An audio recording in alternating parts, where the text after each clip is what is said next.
How many people do you know that approach a conversation, though, as if it were a competition? It goes something like this, when a person pauses, then you jump in with your thoughts, right? And when you pause, boom, I jump back in so I can top your story, hijack the conversation back to my side, right? It's kind of like a fight for control. Have you ever felt that way? I'm not talking about casual conversations, but when you're trying to make a point, you're trying to suggest a new way of doing things, you're trying to help change occur, maybe you're addressing pain or sickness or whatever. And I want to suggest your conversations, and therefore relationships, will go smoother and more successful if you remember that every line of a conversation, every sentence in a conversation has a history. It has a backstory attached to it. Have you ever thought about that? No one is speaking out of a vacuum. They're speaking out of their story, out of their experience. We're going to have to get better at practicing deliberate listening skills to understand their history better, that story better, right? So we can understand the person and what they're trying to communicate.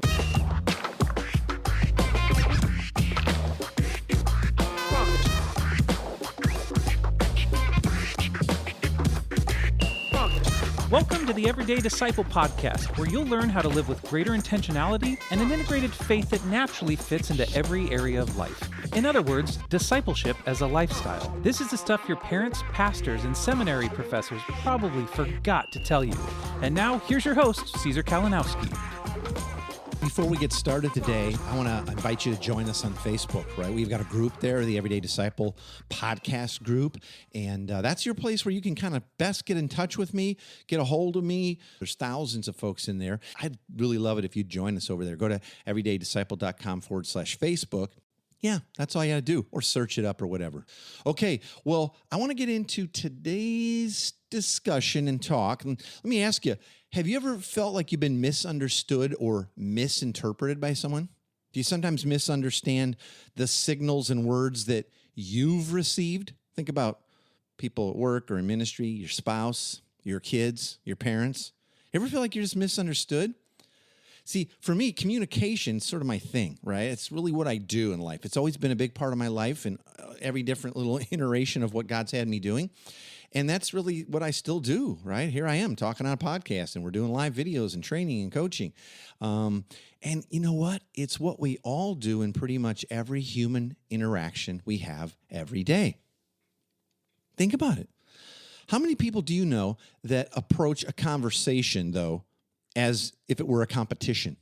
It goes something like this, when a person pauses, then you jump in with your thoughts, right? And when you pause, boom, I jump back in so I can top your story, hijack the conversation back to my side, right? It's kind of like a fight for control. Have you ever felt that way? I'm not talking about casual conversations, but when you're trying to make a point, you're trying to suggest a new way of doing things, you're trying to help change occur, maybe you're addressing pain or sickness or whatever. And I want to suggest your conversations, and therefore relationships, will go smoother and more successful if you remember that every line of a conversation, every sentence in a conversation has a history. It has a backstory attached to it. Have you ever thought about that? No one is speaking out of a vacuum. They're speaking out of their story, right? Out of their experience. And we're going to have to get better at practicing deliberate listening skills to understand their history better, that story better, right? So we can understand the person and what they're trying to communicate. See, like normally we don't think that. We just we're going in for the win or to get our point across or to be efficient and get it over with or whatever, right? Now, here's something to think about. The human brain can process somewhere between, I've read different things, but somewhere between 350 and 550 words a minute, while most people usually only speak around 120 words a minute, okay? So in virtually every conversation or exchange of communication, both sides, your brains has room for an extra 230 to 370 extra words of thought floating around in there, right? And that gives our minds plenty of chance to drift off and wander and, doesn't seem like we're paying good attention, even though they might think we are, right? Whether we're the one speaking or listening. You ever feel like that? Like someone gets done speaking and you don't even remember half of what they said? Or yourself? You ever say I got done with that? I don't remember what I said. That's because your brain is still processing at its maximum speed, and it's thinking about other stuff at the same time often. Or what are they going to respond? Or what are they thinking of that or whatever? It's so easy to slide into the basic communication pitfall of drifting away from the person who's speaking, often thinking about what we're going to say next rather than being focused on what we're communicating or what's being said to us. Maybe that's even more important. I've recently been diving into a pretty cool book that's helping me with all of this, even though I've studied communication for a long time, and I still do. So when I see a book that comes highly recommended like this one, I'm like, I got to dive in. So this one's called Communication Skills Training. That's pretty basic, right? How to talk to anyone, connect effortlessly, develop charisma, and become a better person. Whoa, big claims. But I need some of that, all right? I really do. And I wanted to share some of my learning and hopefully bring a little gospel perspective to some of the stuff this book's been teaching me about communication. And not just the book, but it's helped me kind of organize my thoughts, right? And by the way, I'll put a link to this book in my show notes for this episode at everydaydisciple.com, all right? So I'll put a link so you can just go, what was that called again? You'll be able to find it right away. According to the author of the book, James Williams, many people don't realize the impact that really successful two-way conversations can have on their daily lives. While most of us probably feel pretty comfortable, at least at some level, speaking to others, a lot of people don't understand the importance of actively listening in a conversation. We'll talk a lot about active listening here. You might be surprised to find out that the ability to process information being directed at you is just as important as clearly communicating your thoughts and ideas and what you got going on, okay? But here's the thing. Listening alone is not enough. You also have to do it in an empathetic way and an attentive manner in order to carry on the conversation. Here's a quote from Williams in the book. He says, surprisingly, one of the most important tools that you need to develop in your communication skills is not your mouth. It is those two things on either side of your head. I've heard stuff like this before. You probably have too. You've probably heard something similar to this, right? But I really do believe it's true. The most basic explanation I found of active listening is that it's the kind of listening that involves the use of one's full concentration, but there's also motives behind it. The goal of this type of listening is to understand the person delivering the message. And I want to suggest right at the top here that our goal be to communicate from a place of seeking to bless others so as to model the way God loves and communicates with us. Wouldn't that be a great heart posture when we're going into conversations? Be it just normal ones or especially when they're important or maybe a little more sensitive. Active listening is a skill which you're going to have to develop over time. That's at least what I've found out and what's worked for me. I've been kind of studying active listening probably 20, 25 years, most often applied to my marriage, it seems, but learning to do it in ministry and in coaching and other things as well, okay? Now, I want to help you do this, and so kind of try to kind of cull together 10 steps from within the book to help make you an active and effective listener and communicator when you're having these types of conversations, all right? Here we go. Number 1, keep eye contact. When you talk to a person, and you're trying to avoid meeting their eyes, this is a telltale sign that you're not giving the conversation your full attention, or there's some sort of fear there, or, fear of man or something, right? When a person's speaking to you, stay focused on your gaze, like what you're doing, right? To lock your attention to the conversation at hand. And part of that is avoiding interruptions, making sure you're, in a space and time that's appropriate for the level of conversation you're trying to have. Don't be looking at your phone or texts or your watch, right? Keep eye contact. Some of the most effective, personal, one-to-one communicators or, people who lead that I've ever worked with, they do this. They make really consistent, sincere eye contact when they're communicating. So that's the first one. Second one is relax. Yeah, relax.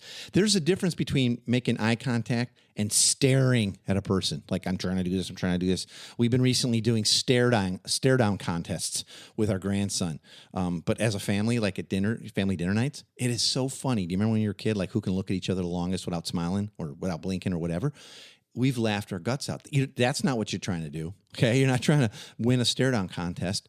The goal is to maintain focus while tuning out all other distractions, okay? And I want to suggest, too, when you're relaxing, think about your body language, your own, right? If you're sitting there in a conversation and you're not even aware of it maybe often, but you've got your arms closed, that's like a really common body language thing where you're signaling, I'm closed off. I'm not really wanting to change my opinion.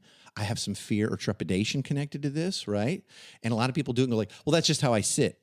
But they've shown through like all kinds of studies, it's not communicating openness and please, I want to hear, right? Maybe you've heard of the RBF. I'm not going to say what it is. It's the resting face. We call it the angry resting face. I remember years ago, a buddy of mine, and he's a national speaker and all that, he said, when I'm sitting and I'm not speaking, like say at a church service or something, and I'm getting ready to go up and speak or at a conference or whatever, he says, I have like an angry resting face. And this has been pointed out to me. People look at me and go, you look so ticked off right before you went up there. What was going on, bro? I was praying for you. And he goes, no, that's just the way my face looks. And I started paying attention to that in my own life, and now I had to talk to my wife about this as well. She kind of has an angry resting face. Like when you're having a conversation, be aware of your body language, your face, your posture, right? Attentiveness, stuff like that. It's really important. It'll take some practice like anything. It really, really will. Okay, third, keep an open mind. Yeah, keep an open mind going into conversations. You might have an agenda and you might be the leader, so you're trying to move things a certain way. But if it's in normal everyday life, like with your spouse, kids, people in your community that you're leading, discipling, right? You for sure want to keep an open mind. Remember, you're not a mind reader, okay? And so things like engaging in mental criticisms while the conversation's going on, the conversation you're having, you're kind of like, oh, you're tearing it apart. You're building your case. You're like, oh, man, right? It's mental criticism. That's going to impede your ability to effectively listen to the other person. You've got to listen without making any like hasty conclusions or judging their opinion or their motives in their heart, right? 1 Corinthians 4:5 says, resist the temptation to pronounce premature judgment on anything before the appointed time when all will be fully revealed. That means like never do that because that's coming. Instead, it says wait until the Lord makes his appearance, right? So we're not to pass judgment on people's motives. It says because when he comes, he'll bring all that is hidden in darkness to light and unveil every secret motive of everyone's heart. Then the whole truth will be known. Yeah. See, so we do this all the time. It's kind of like internal gossip in a sense.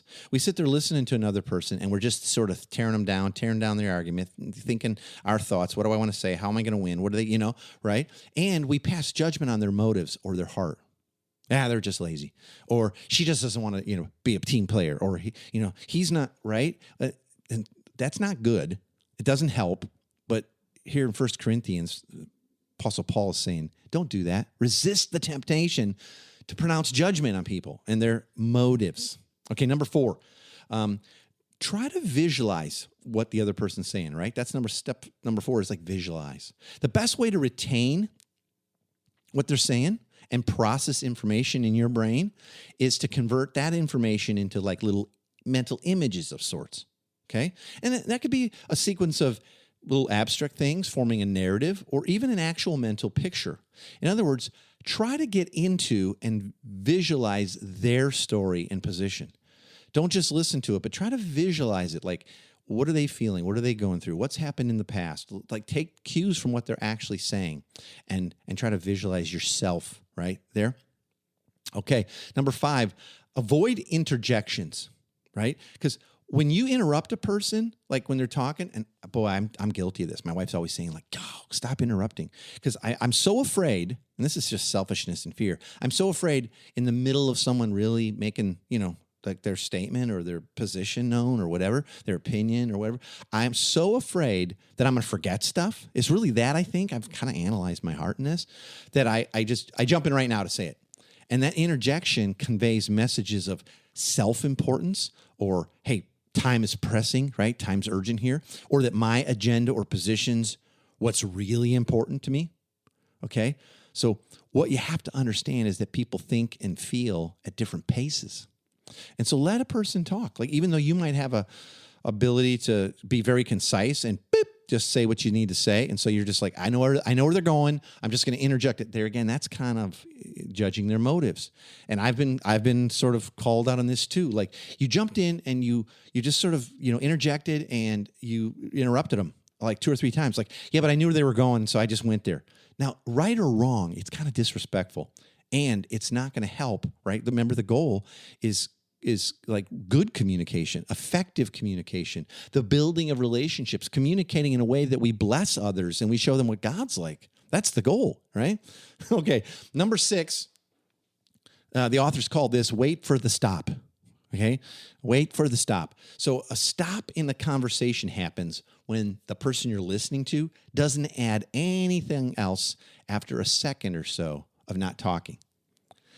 And I know that can seem like a long time, okay? But once the stop has occurred, then you can present your response, right?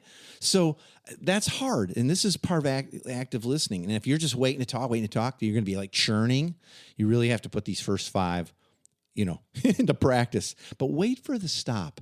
You're going to be really surprised. This is a hard one to practice, but when you practice that, letting a person finish, and don't say stuff like, are you finished? Can I speak now? Like, let them go. It's okay. If you sense like I've forgotten half of what I wanted to say, then you might momentarily say, would it be okay if I just took a couple notes because I don't want to interrupt you. I just want to get my thoughts down and make sure I'm hearing you clearly, and then let them go. Right. So, and by the way, here's like a little thing I've learned: avoid the word why.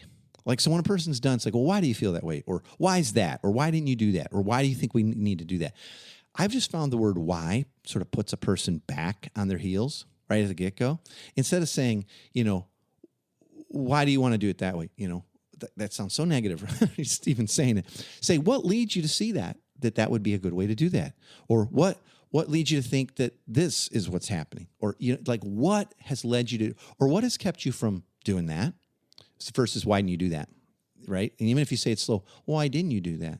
It doesn't sound as good as, help me understand what has kept you from being able to accomplish that. There's just a difference. So I try my best to avoid the word why, and maybe that'll be helpful for you as well. All right, number 7, maintain the course of the conversation.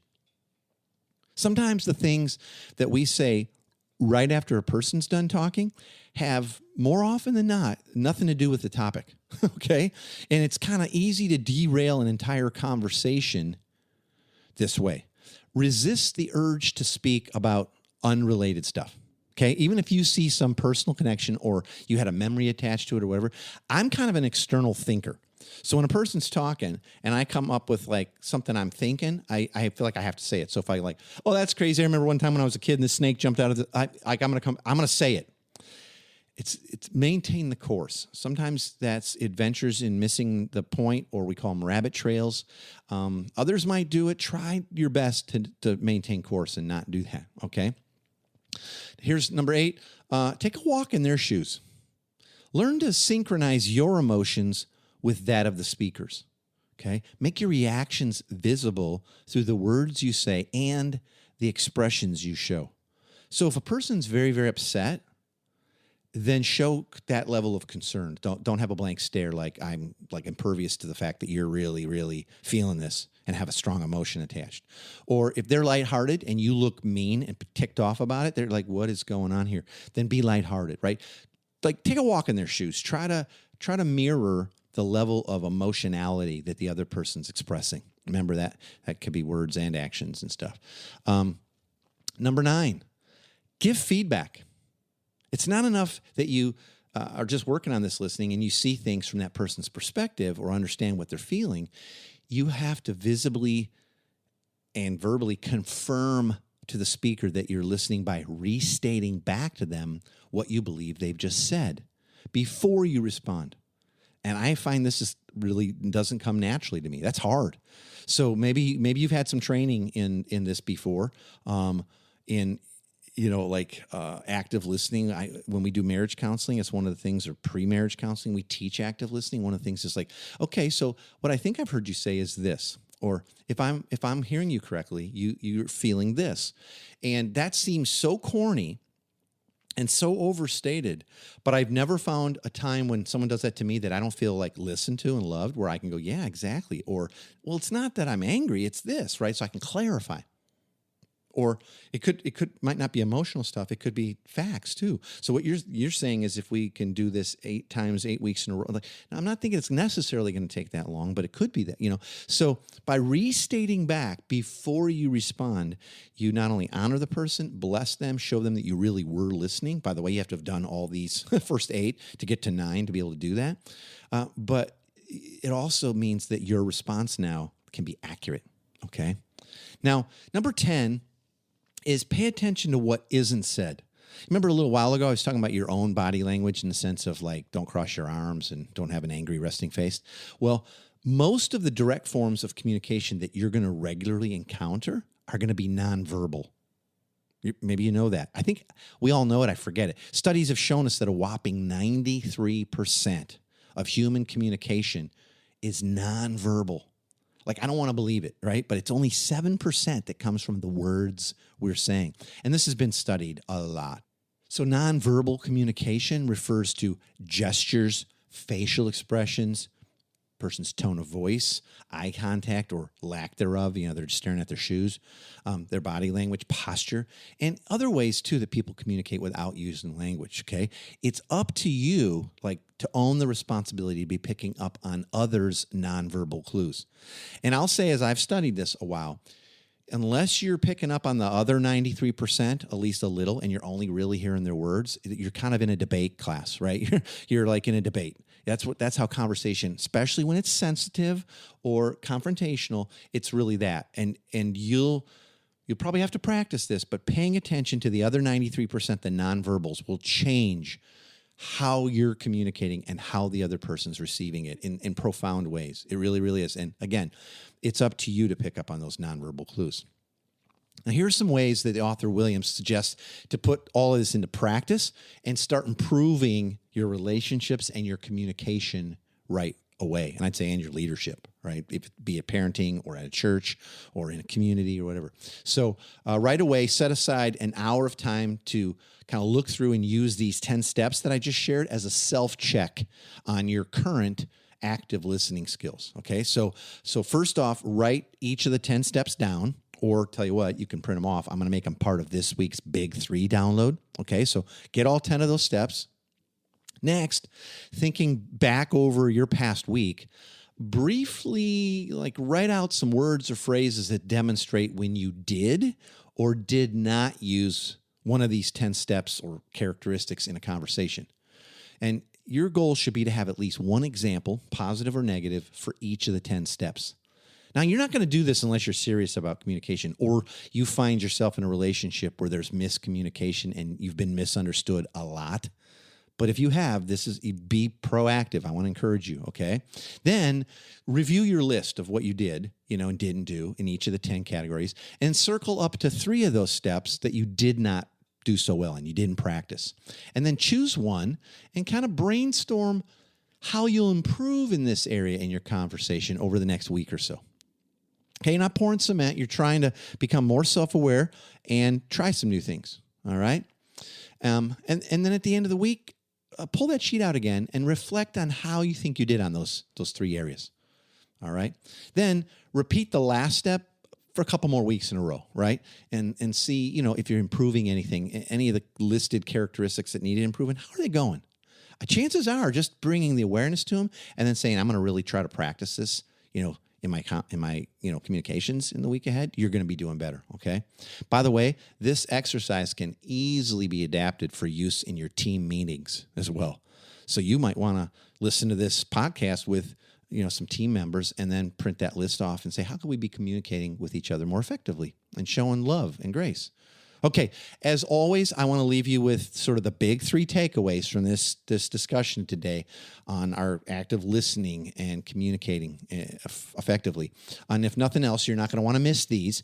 And by the way, as always, you can get this as a printable PDF, and I'm going to include that full list of 10 steps. You can get that as a free download. All you have to do is go to everydaydisciple.com/big3, BIG, the number 3. All right, here's the big 3 for the week.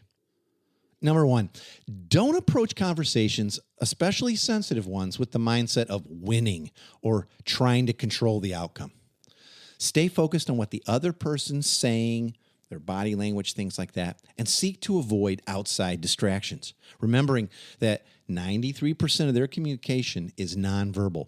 Pay attention to both their nonverbals and your own, because it's two-way, right? Communication's two-way. Okay, number two, when we communicate from a place of seeking to bless others, we model the way that God loves and communicates with us. Think about that.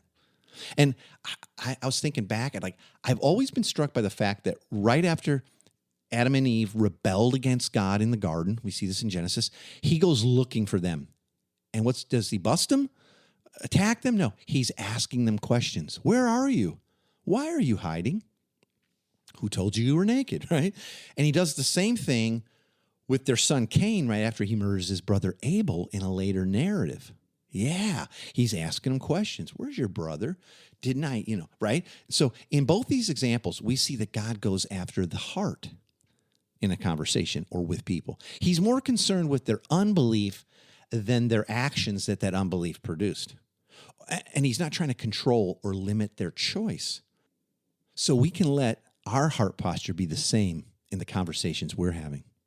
And number three, set aside time right away to use the 10 steps I just shared as a self-check on your active listening skills, right? I was just explaining that. Review the list, circle up to 3 steps that you didn't practice very well this past week, choose one, and brainstorm how you'll improve in this area of your conversations. And again, I'm going to include that full list, in the big 3, right? So if you get that download, everydaydisciple.com/big 3, not only will you get this big 3 written out, but you'll get that full 10 as well. I'm also going to put that book link for this book if you want to go deeper into this in the show notes, and I'll probably throw that on the bottom of the big 3 as well. All right, that's about it for today. I hope that was enjoyable. I hope that was encouraging, gives you some stuff to work on. Also, if you're interested in learning a full framework for discipleship and mission, and you'd like someone to walk alongside and show you all that, coach you in that, encourage you, bring some accountability to setting all this up and really starting to live this way, I would love to help you. I'd like to get together, tell you a little bit about our coaching, maybe hop on a Zoom call or something like that. Just go over to everydaydisciple.com/coaching. You can learn more about that. And you can also fill out a little mini form that'll contact me and we can set up a time that we can talk. All right. Well, time is up for today. Join us again next week or go back through our hundreds of episodes to continue to learn discipleship as a lifestyle in everyday life and how the good news of the gospel speaks into everything naturally and powerfully. I'll talk to you soon. Thanks for joining us today. For more information on this show and to get loads of free discipleship resources, visit everydaydisciple.com. And remember, you really can live with the spiritual freedom and relational peace that Jesus promised every day.